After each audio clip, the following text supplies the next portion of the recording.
Hello बच्चों, हम लोग चैप्टर 2 के न्यूमेरिकल्स देख रहे थे। चैप्टर 2 के जो न्यूमेरिकल्स हैं इलेक्ट्रिक पोटेंशियल एंड कैपेसिटेंस, उसमें कुछ न्यूमेरिकल्स हम लोग आगे की तरफ बढ़ते हैं। अब बिना टाइम वेस्ट किए हुए हम देखते हैं क्वेश्चन नंबर 22। देखो क्वेश्चन नंबर 22 में क्या कहता है कि हमारे पास एक क्वाड्रुपोल है। अब ये समझो क्वाड्रुपोल क्या होता है यार। जैसे होता है dipole, di means two, quadrupole मतलब चार, क्वाड क्वाड क्वाड मतलब चार, क्वाड्रुपोल है, चार पोल है। तो क्वाड्रुपोल का अरेंजमेंट कैसा होता है? प्लस क्यू माइनस क्यू फिर प्लस क्यू। तो एक प्लस क्यू माइनस क्यू फिर प्लस क्यू, इसको क्वाड्रुपोल का अरेंजमेंट कहते हैं। एक प्लस फिर बीच में दो एक साथ माइनस। ये क्वाड्रुपोल बनाना पड़ता है, अपने आप नहीं बनता, क्योंकि दो माइनस कभी भी आपस में स्टेबल नहीं रह सकते, तो हट जाएंगे दूर। इसका मतलब उनको एक्सटर्नली इफेक्ट लगाकर बनाना पड़ता है। Plus Q minus Q plus Q, ठीक है। अब सोचो, देखो क्या कहता है इसमें। तो फिर कहता है इस क्वाड्रुपोल की वजह से एक्सियल पोजीशन पर इलेक्ट्रिक पोटेंशियल बताओ। इस क्वाड्रुपोल की वजह से एक्सियल पोजीशन पर इलेक्ट्रिक पोटेंशियल बताओ, और इसकी कंपेयर करो डाइपोल के इलेक्ट्रिक पोटेंशियल से और मोनोपोल के इलेक्ट्रिक पोटेंशियल से। तो देखो ध्यान से, मैंने इस एक्सियल पोजीशन को P माना। इस P पॉइंट पर मुझे इलेक्ट्रिक पोटेंशियल बताना है। इस P पॉइंट की डिस्टेंस मैंने यहाँ सेंटर से R मान ली, तो यहाँ से कितनी हो जाएगी R प्लस ए, और यहाँ से कितनी हो जाएगी R माइनस ए, क्योंकि ये क्वाड्रुपोल का आधा आधा हिस्सा A और A है। फिर समझो, अगर ये आधा हिस्सा A है तो ये R प्लस ए हो गया, यहाँ से यहाँ तक R था तो R प्लस ए, और ये A है तो इधर R माइनस ए हो गया। अब मैंने देखो A की वजह से P पर पोटेंशियल, B की वजह से P पर पोटेंशियल, C की वजह से P पर पोटेंशियल, D की वजह से P पर पोटेंशियल, मतलब चारों की वजह से मैंने P पर पोटेंशियल का फॉर्मूला लिखा। कैसे लिखा? VAP मतलब A की वजह से P पर इक्वल टू K, A की वजह से P पर इक्वल टू K, वही 1/4πε0 Q अपॉन R प्लस ए। BP K, क्योंकि B पर माइनस क्यू है तो माइनस क्यू अपॉन R, क्योंकि यहाँ से यहाँ तक की दूरी R है। CP VCP equal to K, देखो K minus Q upon R, क्योंकि यहाँ पे माइनस क्यू है तो माइनस क्यू से कितना R, ये माइनस क्यू है। DP का इक्वल टू क्या? K Q upon R minus A, ठीक है। तो टोटल पोटेंशियल कितना होगा? V इक्वल टू, देखो V equal to VAP plus VBP plus VCP plus VDP, इन सबको ऐड कर दिया। जब ऐड करेंगे बेटा तो इसमें से K और K कॉमन, Q और Q कॉमन आ जाएगा, तो KQ कॉमन आ गया। बचा क्या? 1/R प्लस ए, 1/R प्लस ए, माइनस का 1/R, माइनस का 1/R, माइनस का 1/R, माइनस का 1/R, प्लस का 1/R माइनस है, प्लस का 1/R माइनस है, ये कॉमन आ गया। ये सारी चीजें बच गई। जब इन सबको सॉल्व किया तो आया 2a² अपॉन R प्लस ए R माइनस ए। R ऐसे रहने दिया, R प्लस ए R माइनस ए, R² माइनस ए स्क्वायर होता है, 2a² को यहाँ लिख दिया। अब सोचो स्पेशल केस क्वेश्चन में कहता है if R greater than a हो जाए, अगर R a से बहुत बड़ा हो जाए तो बताइए क्या होगा। अगर R a से बहुत बड़ा हो जाएगा तो a नेगलेक्ट हो जाएगा। अरे यार R a से बहुत बड़ा हो जाएगा तो a नेगलेक्ट हो जाएगा। जब यहाँ से a नेगलेक्ट कर दोगे, मान लो a नेगलेक्ट कर दिया तो क्या बचा? R³ R इंटू R², यही फॉर्मूला है। इसका मतलब क्वाड्रुपोल के लिए हमने देखा क्या, जो पोटेंशियल होता है वो इनवर्सली प्रोपोर्शनल टू 1/R³ होता है। डाइपोल के लिए इनवर्सली प्रोपोर्शनल टू R² होता है। मोनोपोल के लिए इनवर्सली प्रोपोर्शनल टू R होता है। तो इसमें तुमको यही चीज पता करनी थी कि क्वाड्रुपोल में जब वोल्टेज का रिलेशन आएगा, पोटेंशियल का रिलेशन आएगा, वो डिस्टेंस के साथ कैसा आएगा, तो कहोगे inversely proportional to cubic power. तो V inversely proportional to R³ और V inversely proportional to dipole में R², मोनोपोल में R होता है। क्लियर? तो मेन होता है क्वाड्रुपोल का अरेंजमेंट देखना। तो क्वाड्रुपोल का अरेंजमेंट क्या देखा? A B C D, सबकी वजह से P पर पोटेंशियल निकाल दिया, सबको ऐड कर दिया और R ग्रेटर देन A ले लिया। ये तो क्वेश्चन में ही दे रखा है, बात खत्म हो गई। तो ये निकल कर इतना आ गया, ठीक है। अब देखो क्वेश्चन नंबर 23। तो क्वेश्चन नंबर 23 में क्या कहता है, मैं इसको हटा देता हूँ, समझो। इसको हटा दिया मैंने क्योंकि मुझे इसमें लिखने की जगह चाहिए। क्वेश्चन नंबर 23 बहुत इंपॉर्टेंट है, ये इंपॉर्टेंट क्वेश्चन है। इस इंपॉर्टेंट क्वेश्चन में देखो क्या कहता है कि an electrical technician requires a capacitance of 2 microfarad. एक इलेक्ट्रिकल टेक्नीशियन है, वो चाहता है कि 2 माइक्रोफैरड का कैपेसिटेंस बन जाए उसके पास टोटल, ठीक है। In a circuit across a potential difference of 1 kilovolt. मतलब क्या, उस इलेक्ट्रिकल टेक्नीशियन के पास जो है वो 1 किलोवोल्ट की पोटेंशियल है, मतलब 1000 वोल्ट की वोल्टेज उसके पास है। वो चाहता है कि जो उसके पास टोटल कैपेसिटेंस है वो 2 माइक्रोफैरड का हो जाए। 2 माइक्रोफैरड का वो टोटल कैपेसिटेंस चाहता है। फिर एक potential difference of 1 kilovolt. A large number of 1 microfarad capacitors are available to him, each of which can withstand a potential difference not more than 400 volt. Suggest a possible arrangement that requires the number of capacitors. देखो, तो कहते हैं total capacitance वो चाहता है 2 microfarad, और उस technician के पास 2 माइक्रोफैरड का एक भी कैपेसिटर नहीं है। उसके पास 1 माइक्रोफैरड वाले बहुत सारे कैपेसिटर हैं। तो he has 1 microfarad capacitors only. उसके पास केवल 1 माइक्रोफैरड वाले कैपेसिटर हैं। तो क्वेश्चन को समझो, बहुत इंपॉर्टेंट क्वेश्चन है, बोर्ड में आया हुआ क्वेश्चन है, इंपॉर्टेंट। इलेक्ट्रिकल टेक्नीशियन चाहता है कि वो टोटल ऐसा कुछ कॉम्बिनेशन बनाए कि उसको 2 माइक्रोफैरड कैपेसिटर मिल जाए, अच्छी बात। लेकिन उस बेचारे के पास 2 माइक्रोफैरड का एक भी कैपेसिटर नहीं है, उसके पास 1 माइक्रोफैरड के कैपेसिटर है, अच्छी बात। जो 1 माइक्रोफैरड के कैपेसिटर हैं वो हर कैपेसिटर 400 वोल्ट से ज़्यादा सह नहीं सकता। हर कैपेसिटर 400 वोल्ट से ज़्यादा सह नहीं सकता, कोई बात नहीं। और उसके पास टोटल वोल्टेज लगाना कितना है, 1000 वोल्ट। तो कहता है कि इस 111111 वाले माइक्रोफैरड के कैपेसिटर को कैसे अरेंज करें कि वो 2 माइक्रोफैरड कैपेसिटर बना भी ले और 1000 वोल्ट यूज भी हो जाए। मतलब 1000 वोल्ट में ही 2 माइक्रोफैरड का कैपेसिटर बन जाए और हर कैपेसिटर 400 वोल्ट सहे, मतलब झेल पाए, बर्दाश्त कर पाए। तो सबसे पहले तो ये देखो, कुछ ऐसा अरेंजमेंट करते हैं। मान लो उसने कुछ ऐसे कैपेसिटर लगाए, ऐसे इस तरीके से। यहाँ और भी हो सकते हैं, ऐसे और भी हो सकते हैं, और भी हो सकते हैं। मान लो उसने ये 1 1 1 1 1 1 1 1 के बहुत सारे लगाए, क्योंकि एक रो में उसने कितने कैपेसिटर लगाए होंगे हमको ये देखना जरूरी है। एक रो में कितने कैपेसिटर लगाए होंगे, क्योंकि सबके साथ उसने जो वोल्टेज लगाया वो 1000 वोल्ट लगाया। सबके साथ जो उसने वोल्टेज लगाया वो 1000 वोल्ट लगाया। एक कैपेसिटर 400 वोल्ट सह सकता है, एक कैपेसिटर 400 वोल्ट सह सकता है। तो भाई एक रो में कितने कैपेसिटर लगाएं कि ये कम से कम ये 1000 वोल्ट उसको मतलब झेल पाए, बर्दाश्त कर पाए। तो कुछ मत करो, 1000/400 कर दो तो आया 2.5।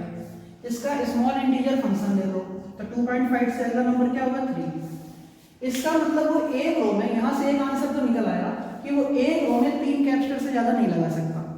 चलो 3 आ गया ना, 3 2.5 का 3 ले लेते हैं, अगला नंबर लेते हैं। एक रो में वो 3 कैपेसिटर से ज़्यादा नहीं लगा सकता, अच्छी बात है। इसका मतलब 1 1 वाले 1 1 1 वाले, फिर आगे भी ऐसे ही 1 1 1। और इसने मान लो ऐसे ऐसे ऐसे ऐसे कितनी रो बनाई, m रोज बनाई। मान लो एक रो में 3, तो ऐसी ऐसी कितनी रो बनाई, m रो बनाई। अगर मुझे कहीं से m की वैल्यू पता चल जाए तो कितनी रो बनी है, और एक रो में 3, तो मान लो रो बनी 10, एक रो में 3, 10 या 30 कैपेसिटर आंसर। मान लो कितनी रो बनी, 5, एक रो में 3, तो 5 या 15 कैपेसिटर। फिर अगर मान लो m की वैल्यू 6, एक रो में 3, तो 6 या 18 कैपेसिटर। मुझे m निकालना है। m निकालने के लिए मुझे सबसे पहले एक रो का कैपेसिटेंस चाहिए। एक रो का कितना कैपेसिटेंस होगा, 1/c = 1/1 + 1/1 + 1/1 1/c = LCM 1 1 + 1 + 1, तो 1/c = 3/1 c = 1/3। तो एक रो का कैपेसिटर कितना आ गया, 1/3। और सारी रो के कैपेसिटेंस कितने हैं, 2।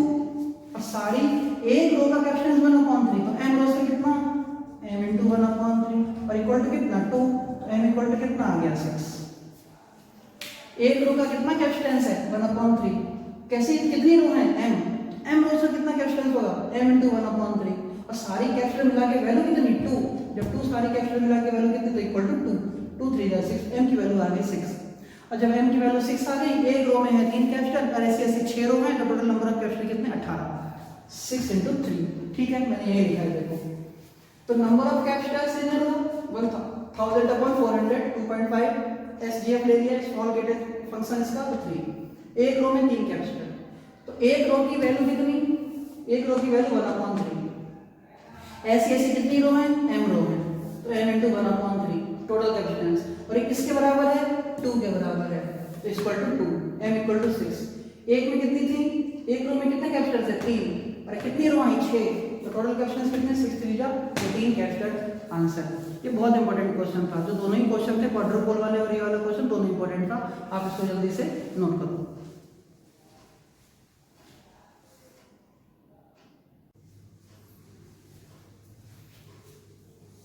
देखो बेटा नेक्स्ट क्वेश्चन है, ये क्वेश्चन नंबर 25।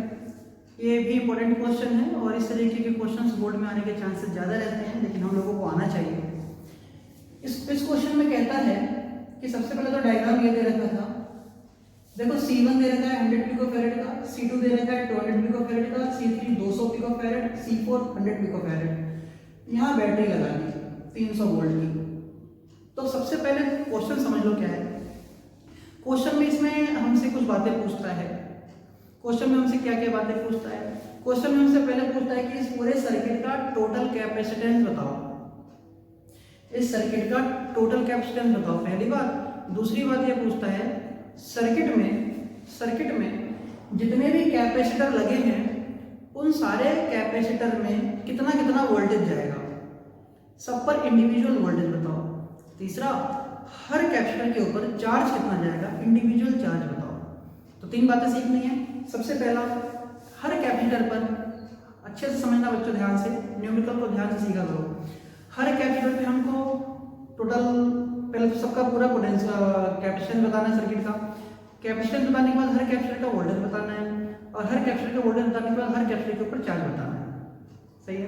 तो मैंने इस सर्किट को ऐसा बना लिया पहले, देखो, क्योंकि C2 और C3 सीरीज में है और इस सीरीज के साथ ये पैरेलल में है, तो C2 और C3 सीरीज में है और C2 C3 के साथ C1 पैरेलल में है।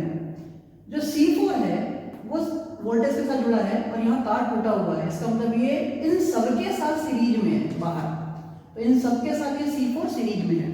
तो इसका अरेंजमेंट देखो। तो सबसे पहले टोटल कैपेसिटेंस कैसे निकालेंगे।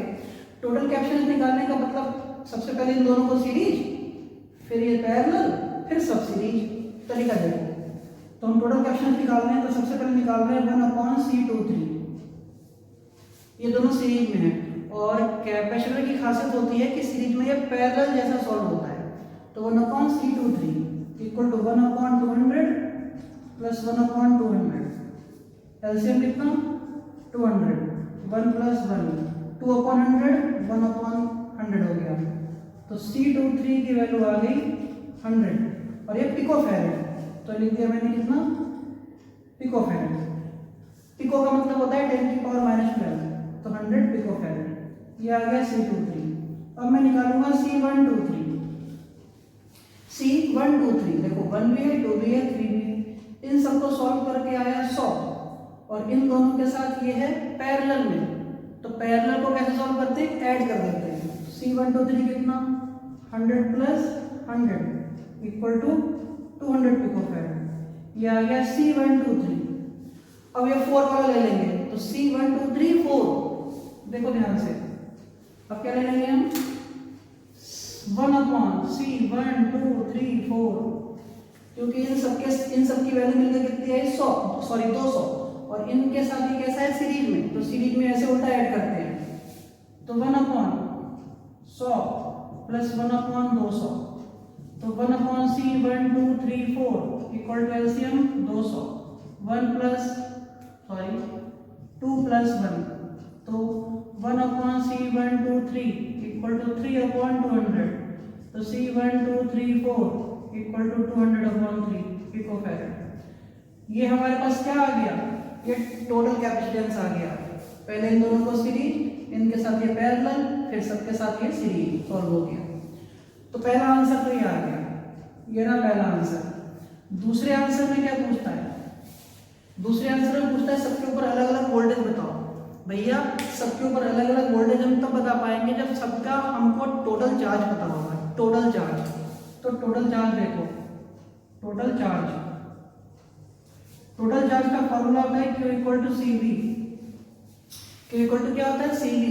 V कितना 300, C कितना ये 1 2 3 4, C V हटाओ जरा दूर लिखो 1 2 3 4 इंटू V, तो Q इक्वल टू C 1 2 3 4 कितना 200 अपॉन 3। पिको को चेंज कर लो, पिको का मतलब 10 की पावर माइनस 12, वोल्टेज कितना 300, तो Q इक्वल टू देखो कितना आया 1 2 3 4, इस 4 जीरो से 10 की पावर माइनस 12 में से 4 जीरो कम हो गए और 2 3 जा 6, 6 इंटू 10 की पावर माइनस 8 अपॉन 3, 3 2 जा 6, तो Q इक्वल टू क्या आया 2 इंटू 10 की पावर माइनस 8 क्या कूलम। ये आ गया टोटल चार्ज 2 इंटू 10 की पावर माइनस 8 कूलम।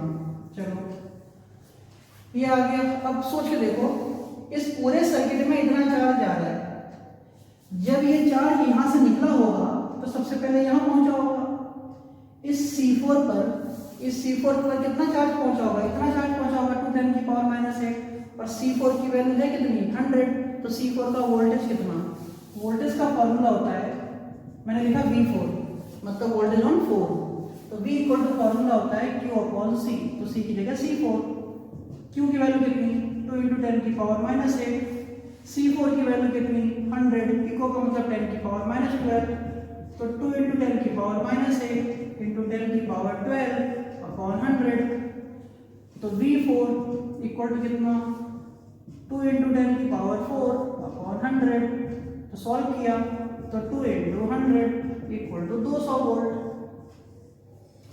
इसका मतलब C4 के ऊपर कितना वोल्टेज 200।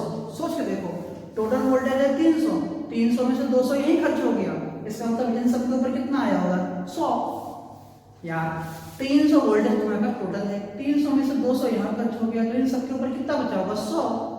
और ये है बैटरी के साथ पैरेलल में, C1 है बैटरी के साथ पैरेलल में, तो अगर इस पूरे के ऊपर 100 तो इस अकेले पे 100, तो मैंने लिखा V1, तो V1 देखो V1 इक्वल टू कितना, V1 देखो कितना, इसके ऊपर V1 कितना होगा, यहाँ 200 खर्च हो गया तो बचा 100, और ये दोनों पैरेलल में हैं, इसके साथ ये भी पैरेलल ये भी पैरेलल ये भी पैरेलल, तो वोल्टेज सेम रहता है, तो C1 के ऊपर कितना वोल्टेज हो जाएगा 100 वोल्ट हो जाएगा।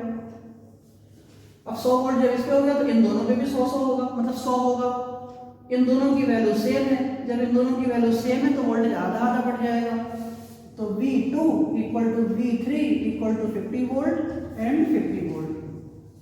बात समझ में आ गई? सोच के देखो इसके ऊपर 200 खर्च हो गया बचा 100, 100 इन सब के ऊपर, इन सब में भी इसके ऊपर 100, इन दोनों पर भी 100, दो जगह बढ़ जाएगा तो 50 और 50। ये आ गया आंसर नंबर 2। तीसरा पार्ट देखो, तीसरे पार्ट में क्या कहता है सारे कैपेसिटर के ऊपर चार्ज बताओ, सारे कैपेसिटर के ऊपर चार्ज बताओ, बात खत्म। तो पहले वाले के ऊपर चार्ज कितना ये रहा 2 10 की पावर माइनस 8 टोटल, तो Q4 कितना 2 इंटू 10 की पावर माइनस 8 कूलम, पहला आंसर। कोई तुमसे पूछे Q1 कितना, इसके ऊपर चार्ज कितना, तो इसके ऊपर चार्ज कितना निकालने का फॉर्मूला क्या होता है Q1 इक्वल टू कितना C1 V1, C1 V1 Q equal to CV, C1 कितना C1 है 100 इंटू 10 की पावर माइनस 12, V1 कितना V1 है 100, लिख दिया, तो 4 जीरो कट गए तो 10 की पावर माइनस 8 कूलम, पहला आंसर आ गया। अब कोई तुमसे पूछे Q2, अब जितना Q2 के ऊपर होगा उतना ही Q3 के ऊपर होगा, तो Q2 equal to Q3 equal to C2 V2 equal to C3 V3, एक ही बात है। अब देखो C2 की वैल्यू कितनी, C2 की वैल्यू कितनी 200 पिको फैरेड, तो 200 लिख दो, 200 इंटू 10 की पावर माइनस 12, ठीक है। और V2 कितना आया था, V2 आया था 50, यहाँ 50 लिख दो। देखो 1 2 3 जीरो से तो 3 जीरो गए, और 2 5 या 10 होता है 4 जीरो गए, तो 10 की पावर कितना माइनस 8 कूलम। बात समझ में आ गई? तो Q1 के ऊपर भी माइनस 10 की पावर माइनस 8 और इन दोनों के ऊपर भी 10 की पावर माइनस 8, और इसके ऊपर कितना 2 इंटू 10 की पावर माइनस 8। क्लियर होगी बात? तो तीनों पार्ट हो गए, पहले पार्ट में टोटल कैपेसिटेंस निकाल लिया, दूसरे पार्ट में हमने टोटल चार्ज निकाल लिया, सबके ऊपर वोल्टेज निकाल लिया, तीसरे वाले में सबके ऊपर अलग अलग चार्ज निकाल लिया। बहुत इंपॉर्टेंट क्वेश्चन है, बहुत बहुत बहुत इंपॉर्टेंट क्वेश्चन है। 2-3 बार देखना, सीखना, और कोई दिक्कत हो तो कमेंट बॉक्स में लिखना क्या दिक्कत थी, ठीक है। एक बार इसको आप सीखो जल्दी से। नेक्स्ट क्वेश्चन की तरफ हम आते हैं तुरंत ही।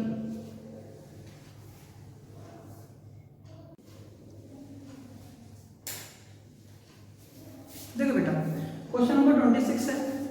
इस क्वेश्चन में देखो क्या कहता है। क्वेश्चन नंबर 26 में कि हमारे पास एक कैपेसिटर है, हमारे पास एक कैपेसिटर है। कैपेसिटर की प्लेट का एरिया दे दिया हमको, जो कैपेसिटर की प्लेट का एरिया होता है ना, वो एरिया हमको दे दिया 90 सेंटीमीटर स्क्वायर। दोनों प्लेट के बीच की दूरी होती है ना, वो दूरी दे दी कितनी, 2.5 मिलीमीटर। दोनों कैपेसिटर के ऊपर जो वोल्टेज लगाते हैं ना, वो दे दिया कितना, 400 वोल्ट। अब 3 बातें पूछता है। ये दोनों प्लेटों के प्लेट का एरिया दे दिया, डिस्टेंस दे दी, वोल्टेज दे दिया। तो सबसे पहली बात पूछता है इस कैपेसिटर की एनर्जी बताइए। और एनर्जी का फॉर्मूला क्या होता है, half C V square. V तो पता है, सी कहाँ है, सी नहीं दिया ना, तो पहले सी लाओ। सी का फॉर्मूला होता है ए एप्सिलॉन नॉट अपॉन डी। मेरे बच्चों ने पढ़ रखा हुआ इस चीज को, अच्छे से जरा चीजों को समझा करो, याद रखा करो। जब तक फॉर्मूले याद नहीं होंगे कोई फायदा नहीं है पढ़ाई का, समझ लो। मुझे तो याद करना नहीं है, मुझे तो याद करना नहीं है भैया। देखो, करना तुमको याद है, तुम्हें फार्मूले याद होने चाहिए। हो सकता है मेरी बात बुरी लग रही हो तो हाथ जोड़ के माफी मांग रहा हूँ मैं अपने बच्चों से, लेकिन फिर भी फार्मूले याद कर लो। तुम अपने घर में हो इस समय, अपने घर में फार्मूलों को लिखो पेज पर। जैसे पेपरों में चीटिंग बना के ले जाते हैं, चीटिंग पर्चियां बनती हैं, वैसी पर्चियां बनाओ, बनाओ पर्चियां, पर्चियां बनाओ डेली, कम से कम 3 और 4 पर्चियां। एक पॉली बैग रखो, पॉलीथिन, 4 पर्चियां बनाओ, 4-5 फार्मूले उस पर्चियों पे लिखो, जेब में रखो उस फार्मूले को दिन भर। 5 मिनट के लिए कभी फ्री हो तो उसको फार्मूले को कभी देखो सामने, उसको उस पॉलीथिन में डाल दो, डेट लिख दो उस पर्ची पर कि आज की डेट में ये फार्मूले याद किए थे। 10 दिन यही करो, डेली 3 पर्चियां बनाओ। ये नहीं कि पर्चियां बना के लास्ट में बोर्ड में चीटिंग में ले जाना, पकड़ जाओगे, जेल जाओगे सब। तो डेली 3 पर्चियां बनाओ, 3 पर्चियां बनाकर पढ़ो उनको। 10 दिन ये काम करो, देखोगे एक दिन में 3 पर्ची, तो 10 दिन में कितनी, 30 पर्ची इकट्ठा हो गई उस पॉलीथिन में। 30 पर्चियां इकट्ठा हो गई। अगले 5-7 दिन 10 दिन कोई काम मत करो, फिर उन पर्चियों में से रैंडमली हाथ डालो, 2 पॉलीथिन रखो, हाथ डालो, कोई 4 पर्चियां निकालो, 4 पर्चियों को जेब में रखो दिन भर। जब वो 4 पर्चियां दिन भर जेब में रख ली तो उनको रिवीजन करो, दिन भर पढ़ते रहो, एक बार पढ़ो, जेब में रखो, पढ़ो, जेब में रखो, पढ़ो, जेब में रखो। जब रात में सोने से पहले उसको दूसरी पॉलीथिन में डाल दो। ये काम 10 दिन करो। ये काम 10 दिन करो तो तुमने क्या देखा कि 20 दिनों में तुम्हारे पास कम से कम कितने, 30 फार्मूले याद हो गए। जो बिल्कुल नहीं कर रहे थे कुछ तो हुए, छोटे छोटे छोटे छोटे बातें फार्मूले। एक पर्ची पर 2-3 भी लिख सकते हो, फार्मूले याद होने चाहिए। मैं भी बनाता था। घर में तुम्हारी दीवारें होंगी अच्छी अच्छी, साफ साफ दीवारें, उनके ऊपर चिपकाओ सब कुछ, ठीक है, सब लिख के चिपका दो फार्मूले, कि जिस रास्ते से गुजरो उस रास्ते से तुम्हें उन दीवारों पर फार्मूले लिखे हुए दिखें। घर में अलमीरा होगी, ड्रेसिंग टेबल होगा, सोफा, कूलर, कुछ तो होगा यार, सब पे चिपका दो फार्मूले, कि जहाँ जहाँ जा रहे हो वहाँ वहाँ सब फार्मूले चिपके हुए होने चाहिए। कि अगर सो भी रहे तो ऊपर बगल में चिपका दिया, वो डबल बेड के पीछे चिपका दिया फार्मूले, सोने से पहले देख लिए। चिपकाओ चिपकाओ, नहीं तो बाद में चिपक जाओगे बहुत बुरा। देखो, तो हमें एनर्जी निकालनी थी हाफ सी वी स्क्वायर यार, तो सी निकाल लिया मैंने, देखो ना ध्यान से। अब मम्मी पापा कुछ कहे तो उनसे बात कराओ, मेरे बच्चों को पढ़ने नहीं दे रहे। हाँ, तो C equal to epsilon naught upon D, ठीक। ए दे दिया, एप्सिलॉन नॉट हम जानते हैं 8.85 10⁻²। एरिया कितना, इतना, डिस्टेंस कितनी, इतनी। सी आ गया, सी आ गया तो एनर्जी का फॉर्मूला कितना बेटा, हाफ सी वी स्क्वायर। मेरे बच्चों बोलो हाँ कि ना, भैया हाँ कि ना। सी आ गया, वी तुमको दे रखा है 400, सॉल्व की एनर्जी आ गई, खत्म। अब कहता है एनर्जी डेंसिटी बताओ। अब एनर्जी डेंसिटी क्या होती है यार, एनर्जी डेंसिटी का मतलब होता है energy upon volume. Energy density का मतलब होता है एनर्जी अपॉन वॉल्यूम। एनर्जी तो आ गई, वॉल्यूम का है। इस कमरे में जिसमें मैं खड़ा हो गया बना रहा हूँ वीडियो, उसका वॉल्यूम निकालने का क्या तरीका क्लास 10th में सीखा था, एरिया इनटू हाइट। तो वही यहाँ लगाओ, area of plate into distance of plate between, मतलब दोनों प्लेट के बीच की दूरी। एरिया इनटू डिस्टेंस आ गया energy. Energy density equal to energy upon volume.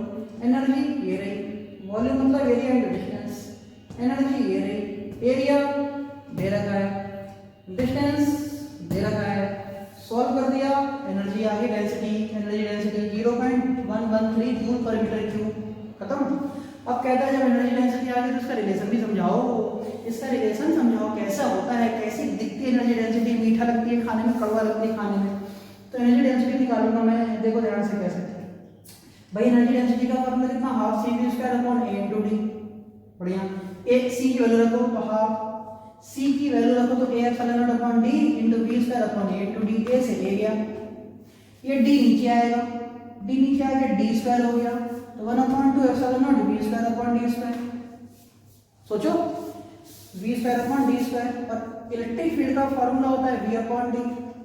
अगर ये वी स्क्वायर ये वी स्क्वायर तो ये वी स्क्वायर नहीं हो जाएगा, तो V square upon D square को मैंने क्या लिख दिया, ई स्क्वायर। और यही फॉर्मूला होता है एनर्जी डेंसिटी का। तो इसमें दो वर्ड पूछा था, सबसे पहले एनर्जी पूछी, एनर्जी डेंसिटी पूछी कैलकुलेटेड फॉर्म में, और लास्ट में पूछा था रिलेशन बताओ। आसान सा रिलेशन है, कुछ भी नहीं करना, टेंशन लेके सीखोगे तो तुम नहीं सीख पाओगे कभी। एनर्जी डेंसिटी का रिलेशन कैसे निकालोगे, रटो मेरे साथ, रटो। Half C V square upon A into D, C की value A epsilon naught upon D upon A into D into V square. A से ए गया तो half epsilon naught V square upon D square. E equal to V upon D होता है, तो V square upon D square equal to E होता है, इसलिए U equal to half epsilon naught E square होता है। इसी को एनर्जी डेंसिटी कहते हैं, और यू से शो करते हैं, स्मॉल यू से शो करते हैं। इतना याद रखना मेरे बच्चों। क्लियर हो गई बात। क्वेश्चन नंबर 26 जल्दी से अपनी कॉपी में नोट करो। क्वेश्चन नंबर नेक्स्ट, हम क्वेश्चन की तरफ बढ़ते हैं जल्द से जल्द।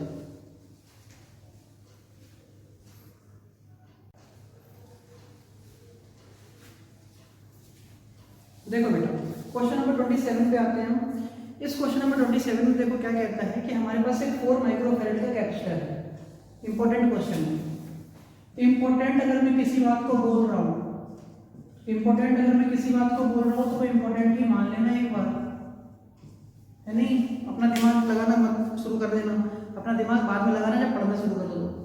तो कह रहा है इसमें कि हमारे पास एक 4 माइक्रोफैरेड का कैपेसिटर है। 4 माइक्रोफैरेड के कैपेसिटर को 200 वोल्ट पे चार्ज किया गया। जब ये फुल चार्ज हो गया तो ये बैटरी हटा दी, मतलब ये 200 वोल्ट हटा लिया, 200 वोल्ट हटा लिया। जब ये फुल चार्ज हो गया, तो जब ये फुल चार्ज हो गया तो उसको फिर हमने एक बिना चार्ज अनचार्ज 2 माइक्रोफैरेड कैपेसिटर से जोड़ दिया। ये तो फुल चार्ज हो गया, इसको मैंने 2 माइक्रोफैरेड कैपेसिटर से जोड़ दिया। जोड़ते ही इसकी एनर्जी कम होगी, लॉस होगी, और ये एनर्जी गेन करेगा। तो पूछ रहे हैं बताओ कि इस प्रोसेस में जब एक चार्ज कैपेसिटर को अनचार्ज कैपेसिटर से जोड़ते हैं तो कितनी एनर्जी लॉस होती है। फाइनल एनर्जी लॉस बताइए, मेरी जिम्मेदारी क्या है। मैं पहले इसकी एनर्जी लाऊं E1, इसकी टोटल एनर्जी लाऊं, फिर इन दोनों की टोटल एनर्जी लाऊं, है नहीं। और इनकी इसकी पहली वाली में से सारी एनर्जी को माइनस कर दूं। माइनस करने पे अपने आप पता चल जाएगा जितना फालतू आ रहा होगा वही सब क्या होगा, एनर्जी लॉस होगी। तो पहली एनर्जी देखो E1 इसकी, जब ये चार्ज हो रहा था half C V square, half C कितना 4 माइक्रोफैरेड, 4 माइक्रो 10 की power minus 6, V square 200 into 200। Solve किया तो आया कितना 8 10 की पावर माइनस 2 जूल आ गया। जब हमने दोनों को जोड़ दिया, दोनों को जोड़ दिया तो कंबाइंड वोल्टेज कितना हो गया होगा, क्योंकि इसका भी कुछ वोल्टेज रहा होगा, इसके ऊपर भी कुछ वोल्टेज गया होगा। अलग से तो दिया नहीं, इसी ने दिया होगा। कितना दिया, कितना हो गया, तो V equal to Q upon C। जुड़ने के बाद का वोल्टेज, जुड़ने से पहले तो 200 था यार, जुड़ने के बाद का कितना हुआ दोनों पर, V equal to Q upon C। Q equal to क्या होता है CV, लेकिन Q तो इन दोनों पर है ना, तो C1 V1 plus C2 V2, C1 V1 plus C2 V2 upon total capacitance कितना हो गया 4 और 2 6, तो C1 plus C2। C1 V1 देखो, C1 कितना 4 10 की पावर माइनस 6, V1 कितना 200, C2 कितना 2 10 की पावर माइनस 6, V2 कितना 0, क्योंकि इसका कोई वोल्टेज खुद का नहीं था, अपॉन C1 प्लस C2 4 10 की पावर माइनस 6 2 10 की पावर माइनस 6। क्लियर। तो V इक्वल टू नया वाला वोल्टेज कितना आ गया, सॉल्व करने पर आ गया 400.3 वोल्ट। ये वाला वोल्टेज कौन सा वोल्टेज है, जब पहले वाले चार्ज वाले को दूसरे अनचार्ज वाले से जोड़ दिया गया तब का वोल्टेज है, ये वोल्टेज आ गया।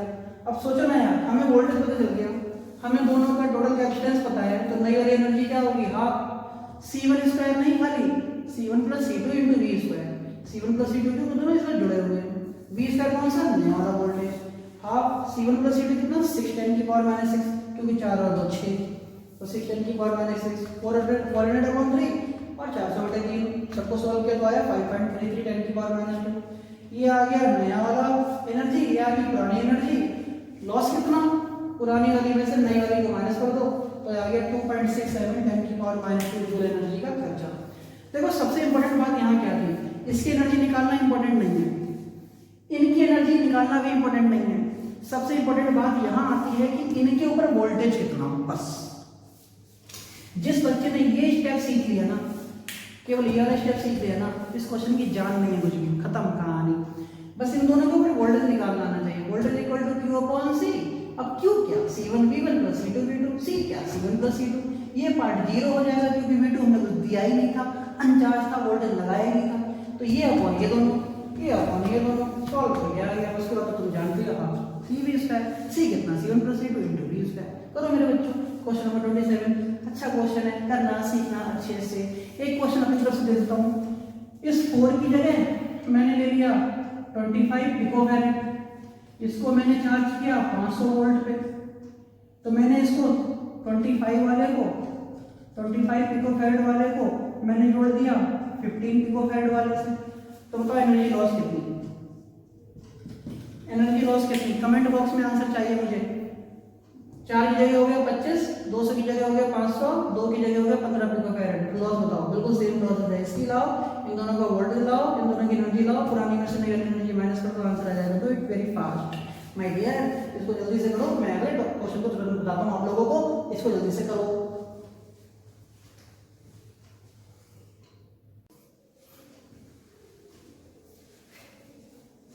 देखो बेटा, क्वेश्चन नंबर 28 मैंने बोला आसान सा क्वेश्चन है, टेंशन मत लेना। इस क्वेश्चन में कहते हैं कि एक पैरेलल प्लेट कैपेसिटर है, एक प्लेट दूसरी प्लेट। क्वेश्चन में कहता है कि बताइए अगर इन प्लेट के बीच में टोटल इलेक्ट्रिक फील्ड E है, इस प्लेट पर टोटल चार्ज Q है, तो बताओ इन दोनों के बीच में एक फोर्स लग रहा होगा। होता ही है यार, एक पॉजिटिव प्लेट है, एक नेगेटिव प्लेट है, तो पॉजिटिव प्लेट नेगेटिव प्लेट क्या लगाते हैं? फोर्स लगाते हैं। पॉजिटिव और नेगेटिव प्लेट क्या लगाते हैं? फोर्स लगाते हैं। तो प्रूव करो कि इनके बीच में लगने वाला फोर्स। नहीं समझ रहे मेरे बच्चों, न्यूमेरिकल ध्यान से करो, एनसीईआरटी के न्यूमेरिकल है, बहुत ध्यान से करना। कह रहे हैं कि इन दोनों प्लेटों के बीच में लगने वाला force QE, Q into E का आधा होगा, मतलब F equal to 1/2 Q into E prove करना है, charge into electric field prove करना है। पक्का? स्टार्ट। देखो क्या किया, मान लो ए भी एक प्लेट थी पहले, ये पैरेलल प्लेट थी कैपेसिटर की। मैंने बोला कि इस बी प्लेट को थोड़ा सा इधर खिसकाओ, हल्का सा, कितना डिस्टेंस? dx distance. सोच कर देखो, सोच कर देखो, ये पॉजिटिव प्लेट है, नेगेटिव प्लेट बना देता हूं मैं। ये पॉजिटिव प्लेट, ये नेगेटिव प्लेट। पॉजिटिव प्लेट को फिक्स रखो, नेगेटिव प्लेट को खींचो। तुम खींच लोगे, खींच तो लोगे, लेकिन पॉजिटिव वाली प्लेट भी तो नेगेटिव को अपनी तरफ खींच रही होगी। जब पॉजिटिव वाली नेगेटिव वाले को अपनी तरफ खींच रही है, तुम उसका अपोजिट खींच रहे हो, इसका मतलब तुम उस फोर्स का अपोज कर रहे हो। भाई तुम इसके फोर्स का अपोज कर रहे हो, अगेंस्ट जा रहे हो। तो मैंने जो बड़ी मुश्किल से dx डिस्टेंस खींच लिया। कितना खींच लिया? dx distance. कितना फोर्स का अपोज करके? F फोर्स का अपोज करके। तो कुछ वर्क तो किया होगा ना मैंने। जब छोटी सी डिस्टेंस खींचूंगा तो वर्क भी कैसा होगा? छोटा सा। तो देखो मैंने क्या किया कि जो वर्क डन हुआ वो कितना हुआ? F into dx, force into दूरी। तो potential energy per unit volume हम जानते हैं, potential energy per unit volume. तो इसके बीच की एनर्जी कितनी? इसके बीच में पोटेंशियल एनर्जी कितनी इकट्ठी हो गई होगी? Half epsilon naught E square. ये भी हम जानते हैं। भाई इस पूरे कैपेसिटर की potential energy per unit volume क्या होती है? Half epsilon naught E square. Work तुमने किया इतना, वर्क तुमने किया इतना, ये आ गई potential energy per unit volume. अब देखो इंक्रीज इन पोटेंशियल एनर्जी, इस वर्क की वजह से तो इंक्रीमेंट आया। नहीं समझ रहा हो? क्वेश्चन तो क्लियर हो गया ना? दोनों प्लेटों के बीच में कुछ फोर्स लग रहा है, वो फोर्स 1/2 QE प्रूव करना है। इसके लिए मैंने यहाँ पे थोड़ा सा खींचा। कितना खींचा? dx। वर्क कितना किया? dw। कितने फोर्स से खींचा है? तो वर्क निकाल लिया F इंटू dx, खत्म। इसकी पहले एनर्जी कितनी थी? Potential energy per unit volume कितनी थी? देखो half epsilon naught E square. ये हो गया। इंक्रीज कितनी हुई? इंक्रीज के लिए देखो क्या किया? u, ये वाला u, एरिया इंटू dx, ये इंक्रीज हुआ। एरिया इंटू dx का मतलब क्या? वॉल्यूम, क्योंकि energy into volume, energy density into volume, इतना मैंने एनर्जी इंक्रीज करी। u, ये रहा u, यहां से यहां तक है u, area into dx। E square को दो जगह लिख दिया, एक इसके साथ, एक इसके साथ। तो half epsilon naught E into A into E into D X. E इसके साथ लिख दिया, इसके साथ लिख दिया। एक फॉर्मूला होता है E equal to sigma upon epsilon naught, दो प्लेट के बीच के इलेक्ट्रिक फील्ड का formula. E equal to sigma upon epsilon naught, तो sigma equal to E epsilon naught. देखो ई एप्सिलॉन नॉट को मैं ले सकता हूँ सिग्मा।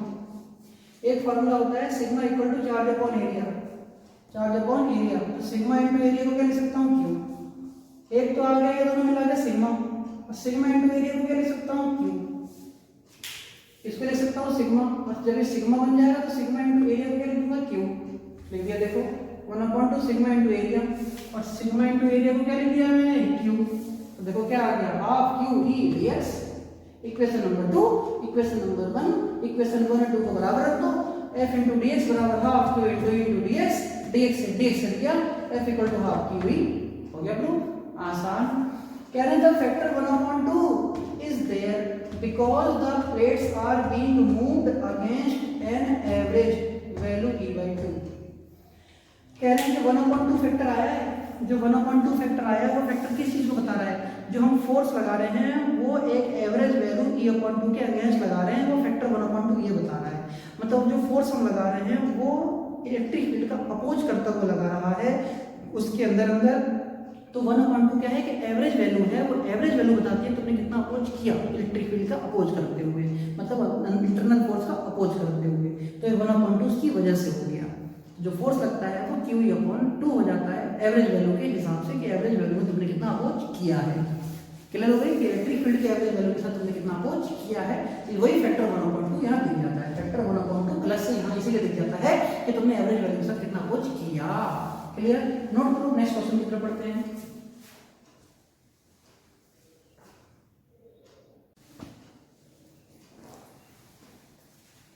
देखो बेटा क्वेश्चन नंबर 31, हम नेक्स्ट क्वेश्चन की तरफ बढ़ते हैं। ये थ्योरी पार्ट है, इस क्वेश्चन में कंसेप्ट है। देखो पहला पार्ट क्या कहता है क्वेश्चन नंबर 31 का फर्स्ट पार्ट, कि हमारे पास दो बड़े बड़े चार्ज हैं, एक Q1 और एक Q2, बहुत बड़े बड़े। उनको अगर हम पास में लाएं तो क्या तब भी वो फोर्स का फॉर्मूला कूलम्ब वाला ही फॉलो करेंगे, 1/4πε0 Q1 Q2/r²। बहुत बड़े बड़े हैवी चार्ज हैं। देखो क्वेश्चन में कहता है कि two large conducting spheres carrying charge Q1 and Q2 are brought close to each other. Is the magnitude of electrostatic force between them exactly given by K Q1 Q2 upon epsilon naught by 4πr² r into r², where r is the distance between their centers. तो तुमसे पूछ रहा बहुत बड़े बड़े दो sphere हैं, खूब बड़े बड़े, तो क्या उनको अगर पास में ले आते हैं r डिस्टेंस पे, क्या अभी भी उतना ही फोर्स लगेगा? आंसर है ना, क्योंकि जब दो चार्ज सेम चार्ज पास में आ जाएंगे, कूलॉम्स लॉ हमेशा पॉइंट चार्ज के लिए फॉलो होता है, हैवी चार्ज के लिए कभी भी कूलॉम्स लॉ फॉलो नहीं होता। क्या होगा, एक मान लो बड़ा चार्ज प्लस है, दूसरा भी प्लस है, तो सेम चार्ज भी अट्रैक्ट करने लग सकते हैं क्योंकि इंडक्शन होने लगेगा। तो आंसर क्या निकला? No, this is because Q1 and Q2 shall alter, आपस में इंडक्शन होने लगेगा due to the effect of electrostatic induction. Electrostatic induction की वजह से उनके ऊपर चार्ज की वैल्यू भी चेंज आ जाएगा, तो फोर्स भी बदल जाएगा। चलो दूसरा, इस Coulomb's law involve 1/r³ dependence instead of 1/r², would Gauss law be still true? कह रहे हैं कि कूलॉम्स लॉ अगर इन्वॉल्व करता है 1/r³ इंस्टेड ऑफ 1/r², तो क्या गॉस लॉ भी वहां पे ट्रू होगा? ना, वहां पे अगर 1/r³ हो जाएगा तो गॉस लॉ वहां पे वेरीफाई नहीं कर पाएगा, वुड नॉट होल्ड ट्रू। अगर 1/r³ गॉस लॉ के लिए पूछे तो मना कर देना, नहीं ऐसा नहीं हो सकता। तीसरा part C, a small test charge is released at rest at a point in a electrostatic field configuration, will it travel along the field line passing through that point? कह रहे हैं कि will it travel along the field line passing through that point? एक test charge था, a small test charge released at rest, एक test charge था, उसको किसी इलेक्ट्रिक फील्ड में छोड़ दिया गया, रेस्ट में था।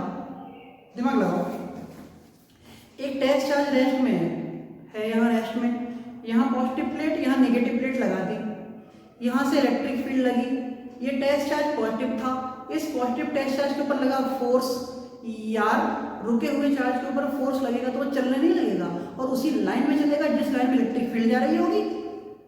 आ रही बात समझे? तो आंसर क्या लिखोगे? Since the initial velocity is 0, क्योंकि शुरू में 0 थी velocity, therefore the test charge self travel along the straight line of force. जिस डायरेक्शन में फोर्स लगेगा उसी डायरेक्शन में वो टेस्ट चार्ज चलना शुरू कर देगा। इसलिए वो अपनी अपनी खुद की कोई डायरेक्शन नहीं होगी उसकी, जो बेचारा फोर्स लगेगा उसी वजह से दूसरों के प्रभाव में चलना शुरू कर देगा, क्योंकि बेचारा पहले से रुका हुआ था, इसलिए ध्यान देने की जरूरत नहीं है। अगर रुका हुआ है तो जैसा फोर्स लगेगा, जिस डायरेक्शन में फोर्स लगेगा, टेस्ट चार्ज उसी डायरेक्शन में चलेगा। नेक्स्ट देखो D part, what is the work done by the field of A nucleus in A complete circular orbit of the electron. तो न्यूक्लियस कितना वर्क करता है, work done by the field नहीं, field कितना work करता है nucleus का एक सर्कुलर ऑर्बिट में इलेक्ट्रॉन को घुमाने में। भैया एक सर्कुलर ऑर्बिट में इलेक्ट्रॉन को घुमा रहे तो वर्क क्या करोगे, जीरो। सर्कुलर वर्क कितना होता है, जीरो होता है। दूसरा, what if the orbit is elliptical, अगर ऑर्बिट इलिप्टिकल हो जाए तो वर्क कितना, तो भी जीरो। रेक्टेंगुलर हो जाए तो वर्क कितना, जीरो। किसी डिजाइन का हो जाए तुम जहां से चले वहीं आ जाओगे, वर्क जीरो। सर्कुलर के लिए भी वर्क जीरो न्यूक्लियस का, और इलिप्टिकल के लिए भी वर्क जीरो न्यूक्लियस का। Next, we know that electric field is discontinuous across the surface of a charged conductor. Is electric potential also discontinuous there? अगर किसी कंडक्टर के सरफेस पर इलेक्ट्रिक फील्ड डिस्कंटिन्यूअस है तो क्या पोटेंशियल भी डिस्कंटिन्यूअस होगी? देखो, no, electric potential is continuous. Electric potential हमेशा कैसी होती है, कंटिन्यूअस, क्योंकि ये पॉजिटिव प्रॉपर्टी है किसी भी कंडक्टर की, ये कभी डिस्कंटिन्यूअस नहीं हो सकती। इलेक्ट्रिक फील्ड जो होती है वो एक वेरिएशन प्रॉपर्टी है, जो सरफेस टू सरफेस, जगह टू जगह चेंज होती जाती है, इसलिए पोटेंशियल हर जगह सेम रहेगी। Next, what meaning would you give to capacitance of a single conductor. एक कैपेसिटर की दो प्लेट होती है, एक प्लेट दूसरी प्लेट। कह रहे हैं आज एक ही प्लेट है, आज एक ही प्लेट है, तो बताओ इसका मतलब क्या है? कैपेसिटर तो है लेकिन प्लेट एक है, इसका मतलब क्या है बच्चों? यार वैसे तो कैपेसिटर में दो प्लेट होती है, आज एक ही प्लेट है, तो उसका मतलब क्या है? मतलब ये है कि जो दूसरी प्लेट है इन्फिनिटी पर रखी है, जो दूसरी प्लेट है वो इन्फिनिटी पर रखी है, ये मतलब है। देखो, ए सिंगल कंडक्टर में be viewed as a capacitor. अगर तुम एक कंडक्टर को कैपेसिटर मानोगे, इसका मतलब मान लो कि उस कैपेसिटर की दूसरी प्लेट कहाँ रखी मानूंगा, इन्फिनिटी पर। Capacitor whose one plate is at infinity, उसकी दूसरी प्लेट को कहाँ कंसीडर किया जाएगा, इन्फिनिटी पे। कैपेसिटर तभी माना जाएगा, भले हो चाहे मत हो, माना जाएगा। Next, guess a possible reason why water has a much greater dielectric constant 80 than say mica 6। तो डाइलेक्ट्रिक कांस्टेंट जो वाटर का होता है वो 80 होता है, माइका का 6 होता है। ऐसा रीजन क्या है इसका? कोई रीजन नहीं है, कोई रीजन नहीं है। देखो ध्यान से, जो वाटर होता है वो परमानेंट डाइपोल बनाता है, उसका परमानेंट डाइपोल मोमेंट होता है, और जो माइका होता है उसका परमानेंट डाइपोल मोमेंट नहीं होता। मतलब this is because A molecule of water has an asymmetrical shape. Asymmetrical, symmetrical नहीं होते हैं, जो मॉलिक्यूल ऑफ वाटर है वो असिमेट्रिकल शेप के होते हैं, and therefore has a permanent dipole moment, और वो परमानेंट डाइपोल मोमेंट बनाते हैं। अदर हैंड माइका जो होता है वो परमानेंट डाइपोल मोमेंट नहीं बनाता है। तो इसी कारण से जो वाटर होता है उसका डाइलेक्ट्रिक कांस्टेंट ज्यादा होता है, असिमेट्रिकल शेप की वजह से, परमानेंट डाइपोल मोमेंट की वजह से। और जो माइका होता है वो सिमेट्रिकल शेप और नॉट परमानेंट डाइपोल मोमेंट की वजह से उसकी डाइलेक्ट्रिक कांस्टेंट वैल्यू कम होती है। क्लियर होगी बात? तो Q1 Q2 बहुत बड़े बड़े स्फीयर हो तो आपस में सेम फोर्स से अट्रैक्ट नहीं करेंगे, वैल्यू चेंज हो जाएगी। गॉस लॉ जो होता है 1/r³ के लिए वैल्यू नहीं होगा, वैलिड नहीं होगा। इनिशियल वेलोसिटी 0 होगी तो चार्ज उसी रास्ते पे चलेगा जिसमें फोर्स लगेगा। अगर सर्कुलर ऑर्बिट हो चाहे इलेक्ट्रिकल ऑर्बिट हो चाहे किसी डिजाइन का ऑर्बिट हो यार, मार्केट में कोई फर्क नहीं पड़ता, वर्क जीरो ही होता है। इलेक्ट्रिक पोटेंशियल हर जगह सेम रहता है, इलेक्ट्रिक फील्ड बदलती जाती है। अगर एक कंडक्टर लो दूसरे कंडक्टर को अगर नहीं कहाँ मानोगे, इन्फिनिटी में मानोगे सिंगल कंडक्टर कैपेसिटर के लिए। कह रहे हैं वाटर का डाइलेक्ट्रिक कांस्टेंट बड़ा ज़्यादा अच्छा होता है, ज़्यादा होता है, माइका का कम होता है, क्योंकि वाटर डाइलेक्ट्रिक जो परमानेंट डाइपोल मोमेंट देता है और माइका डाइपोल मोमेंट परमानेंट नहीं देता, और ये असिमेट्रिकल शेप होता है। क्लियर होगी बात? जल्दी नोट करो, बहुत अच्छे आंसर है, कंसेप्चुअल है, जल्दी नोट करो। नेक्स्ट क्वेश्चन की तरफ बढ़ते हैं बच्चों, जल्दी नोट करो इसको।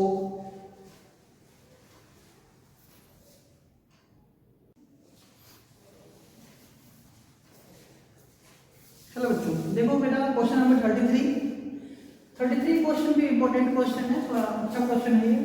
देखो क्या कहते हैं इसमें, क्वेश्चन नंबर 33। देखो इसमें कहता है a parallel plate capacitor is to be designed with a voltage rating 1 kilovolt. एक पैरेलल प्लेट कैपेसिटर को डिजाइन किया गया इस तरीके से कि वो 1 किलोवोल्ट वोल्टेज रेटिंग को सहे बर्दाश्त करे। ठीक, using a material of dielectric constant 3, और उसी के अंदर एक डाइलेक्ट्रिक कांस्टेंट का मटेरियल यूज किया गया, उसको वैल्यू थी 3। ठीक, वोल्टेज दिया गया 1 किलोवाट मतलब 1000 वोल्ट, और डाइलेक्ट्रिक कांस्टेंट की वैल्यू है 3। एंड डाइलेक्ट्रिक स्ट्रेंथ अबाउट 10 की पावर 7 वोल्ट पर मीटर। डाइलेक्ट्रिक स्ट्रेंथ 10 की पावर 7 वोल्ट पर मीटर लिया गया। फिर क्या कहता है, dielectric strength is the maximum electric field a material can tolerate without breakdown. Dielectric strength वो बात बताती है कि एक ऐसी वैल्यू जिस तक कोई भी मटेरियल ब्रेक डाउन ना हो, खराब ना हो, उसको डाइलेक्ट्रिक स्ट्रेंथ कहते हैं। वो 10 की पावर 7 वोल्ट पर मीटर है। फिर कह रहे हैं for safety we should like the field never to exceed say 10% of the dielectric strength. Safety के हिसाब से we should like the field never to exceed, हम चाहते हैं कि जो फील्ड हो वो डाइलेक्ट्रिक स्ट्रेंथ के 10% से ज़्यादा ना हो, मतलब 10% रहे। इसका मतलब वैसे तो डाइलेक्ट्रिक स्ट्रेंथ 10 की पावर 7 है, लेकिन हम क्या चाहते हैं उस 10 की पावर 7 का केवल 10% ही यूज कर पाएं, कि मतलब आगे चीज़ें खराब ना हो। ठीक, तो पूछता है तो ऐसा कैपेसिटर बनाओ जिसकी वैल्यू कैपेसिटेंस 50 पिकोफैरेड हो।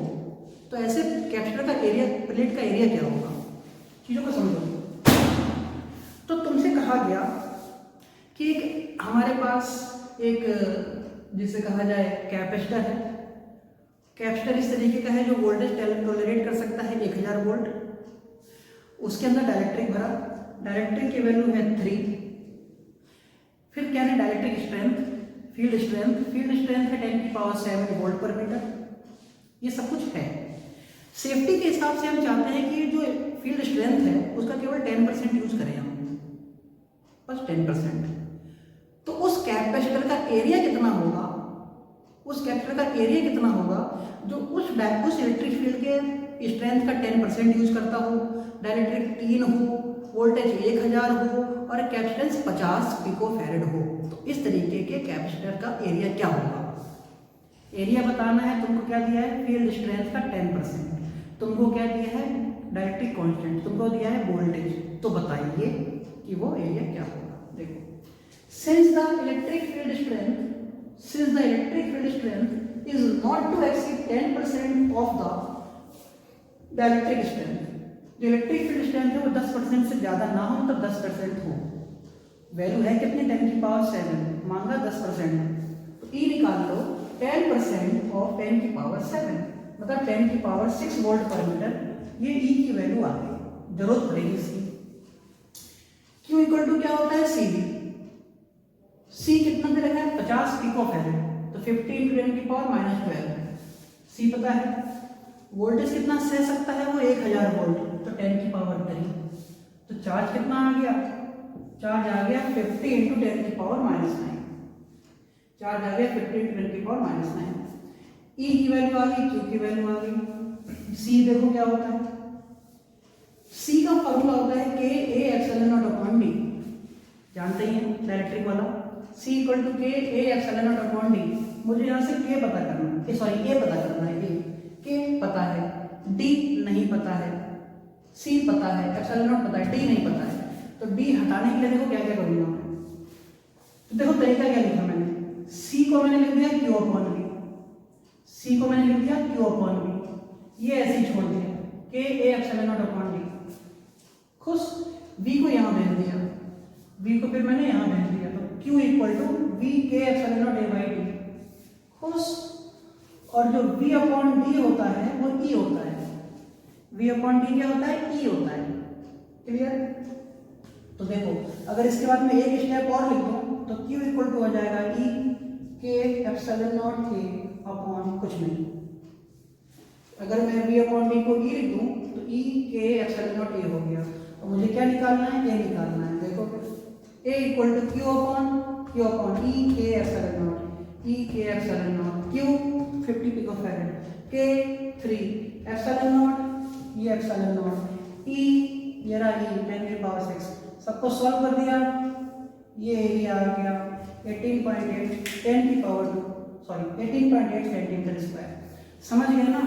तो मतलब इस क्वेश्चन में ये करना था कि तुमको इलेक्ट्रिक फील्ड की स्ट्रेंथ दे रखी थी, उसका 10% यूज करना था, उतनी इलेक्ट्रिक फील्ड यूज करनी थी। तुमको पिकोफैरेड के कैपेसिटर की वैल्यू दे रखी है, तुमको वोल्टेज दे रखा है, तो क्यू निकाल दिया। सारे दिमाग कहाँ लगाना था, डी नहीं दिया था, डी नहीं दिया था तो डी हटाएं कैसे, डी हटाने के लिए वी निकाल लो, तो सी को क्यू अपॉन वी लिख दिया, क्यू अपॉन वी तो वी यहाँ बैठा, वी अपॉन डी ई होता है, डी हट गया, कहानी खत्म हो गई, करना हमको आ गया। क्लियर होगी बात, इसको नोट कीजिए जल्दी से। नेक्स्ट क्वेश्चन की तरफ हम बढ़ते हैं।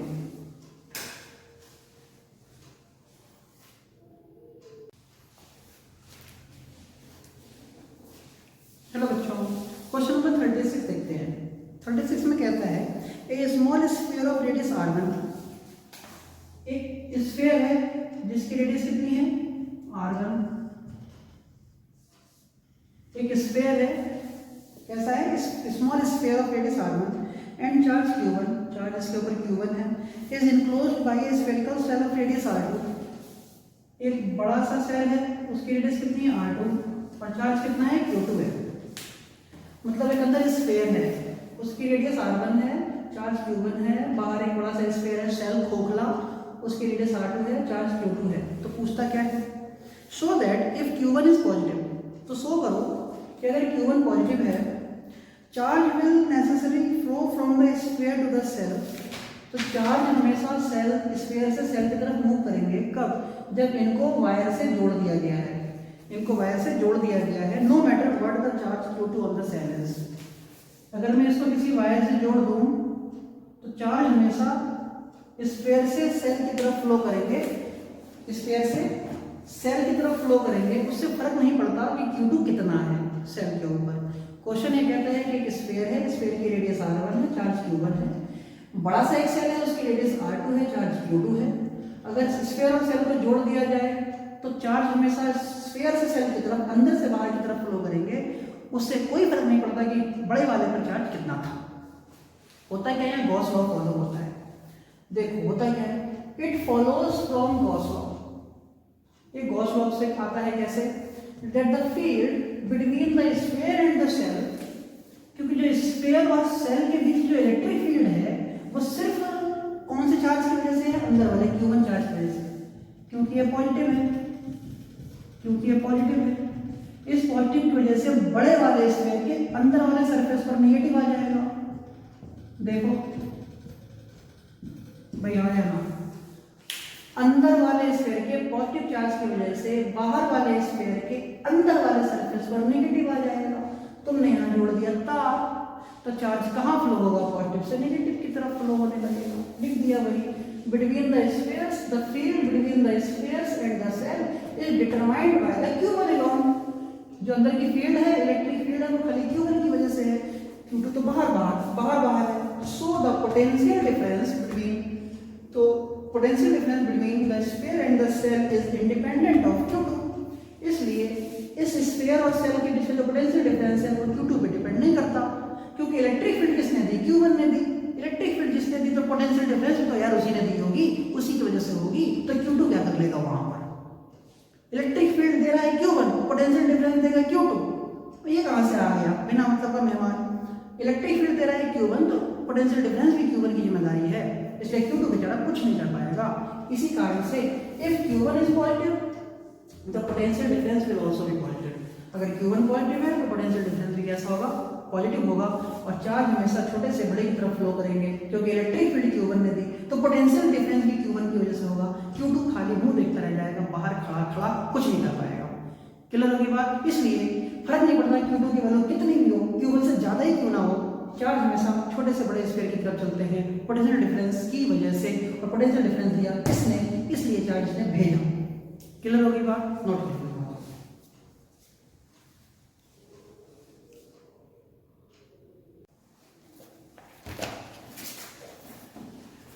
हेलो बच्चों, हम लोग क्वेश्चन की तरफ बढ़ते हैं। Question number 37 NCERT chapter number 2। देखो ये भी कंसेप्चुअल क्वेश्चन है और हमें समझने वाली बातें हैं। स्टार्ट। देखो बेटा, कहते हैं answer the following. A, the top of the atmosphere is about 400 kilovolt with respect to the surface of the earth. जो हमारा एटमॉस्फेयर होता है, हम लोग जमीन पर हैं, अर्थ के ऊपर एटमॉस्फेयर का जो वोल्टेज होता है लगभग ऊपर की तरफ, उस वोल्टेज की वैल्यू होती है 400 किलो वोल्ट, मतलब 4 लाख वोल्ट, लगभग 4 लाख वोल्ट। सोच के देखो, घर में 220 वोल्टेज आता है तो हालत खराब हो जाती है, 4 लाख वोल्टेज लग रहा है यहाँ पे, एटमॉस्फेयर में। फिर और कहते हैं near respect to the surface of the earth corresponding to an electric field that decreases with altitude, और इलेक्ट्रिक फील्ड डिक्रीज हो रही है अल्टीट्यूड के हिसाब से ऊपर से नीचे की तरफ। Near the surface of the earth the field is about 100 volt पर मीटर, और जमीन पर जो वो आते आते वोल्टेज खर्च होकर कितना बचता है 100 वोल्ट पर मीटर बचता है। ऊपर 4 लाख वोल्ट, नीचे 100 वोल्ट, तो पोटेंशियल डिफरेंस देखो कितना होगा, हो गया। Why then do we get not electric shock as we step out of our house into the open? सही है।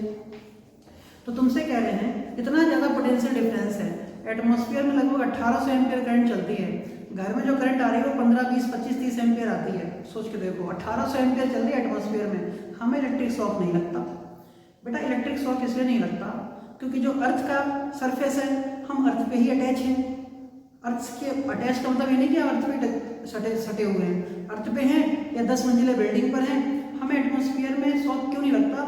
क्योंकि हम एक इक्विपोटेंशियल सरफेस बना रहे हैं। अर्थ क्या है? Equipotential surface.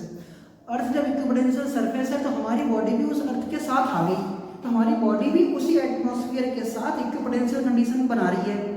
और इक्विपोटेंशियल सरफेस में वर्क डन कुछ होता नहीं है, चार्ज का फ्लो कहीं होता नहीं है, इसलिए हमें कोई वर्क नहीं होता हमारे ऊपर, इसलिए हमें कोई शॉक लगता नहीं है, क्योंकि हम इक्विपोटेंशियल सरफेस का हिस्सा हैं।